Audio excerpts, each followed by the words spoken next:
Let the device warm up for 15 minutes by having the device on. Start by going to the test page.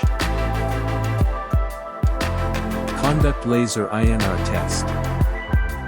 Make sure the peaks are equally spaced and between 30 to 70 points. Remember to press stop. Check manual if the peaks are not equally spaced. Continue by going to the settings page. Press self-check. The measuring head lights turn blue. The device is conducting self-check when the light is blinking.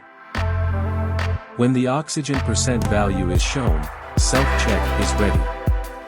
If the value is 0, 1 or over, the device tells you to flush the device. Oxygen percent is 0, 0, 4 and self-check is passed. The device is ready to start measuring.